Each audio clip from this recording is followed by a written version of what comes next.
Hi guys! For today's video is video reviewing muna tayo. So, may napanood ako sa TikTok at sobrang nakaka-touch talaga. Kasi kahit sinong makapanood na babae nitong video na to is sinasabi ko sa inyo, mapapaiyak kayo. So, eto na!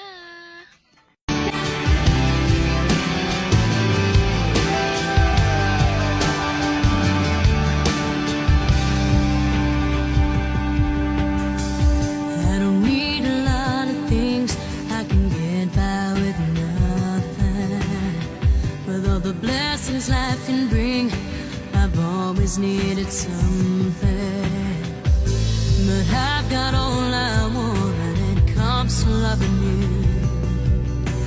You're my only reason, you're my only truth. I need you like water, like breath, like the rain. I need you like mercy from heaven's sky. So, ayun, napanood na nyo yung video na yun. As in, talagang nakaka-touch siya. Alam nyo kung bakit. Kasi, every girl's dream come true na maipakasal. Or pakasalan sila ng lalaki na yung talagang mamahalin sila, diba? Papiyak ako. Charot. Kasi, diba, at my age na 30, and then, hindi naman, syempre kapag nakakapanood ako ng mga ganun, syempre nangangarap din naman akong ikasal, ano? Sino ba namang hindi babaeng nangangarap na ikasal? Kaso nga lang, yung pagpapakasal kasi is hindi siya yung sabihin natin na biglaan. Kasi mahirap magpakasal na biglaan lang. Kasi asin, kahit naman kami mga single mama, no, syempre nangangarap pa rin kami na mapakasal kami sa lalaki na gusto kami, hindi lang dahil sa katawan namin or sa kung ano pa man. Humanap kami ng lalaki na mamahalin kami, mamahalin yung mga anak namin, mas higit na mamahalin nila yung mga anak namin. Kaya sa mga single mom na kagaya ko, so mangangarap pa rin tayo na mapakasal tayo sa ako. Kasi talagang bala ko talaga, kasi sa edad ko na kasi na to, sabi ko, ang tagal ko na naman din namang nag-antay na sa mga ganung bagay.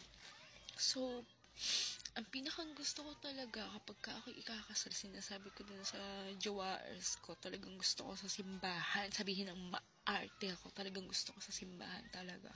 Kasi ubilad na ako ng ganito, nag-antay ako ng pagkatagal-tagal na panahon, tapos papakasal lang tayo basta sa ano lang, diba? Mag-inarte na tayo. So, sana wish ko kapag magpo-propose yung jowaers ko, sana naman yung may mga pasabog para naman yung memorable. Alam nyo, kung pwede nga lang, halimbawa, babae na lang yung mag-propose, yung may mga gusto may mga pasabog, yung may ganyan. Alam nyo, hindi naman kami naghahangad ng bonggang-bonggang mga pasabog. O kita nyo nga sila, diba? Kumakain lang sila, simpleng kain lang sa Jollibee, and then, boom! Ayun! Propose na si kuya! At diba?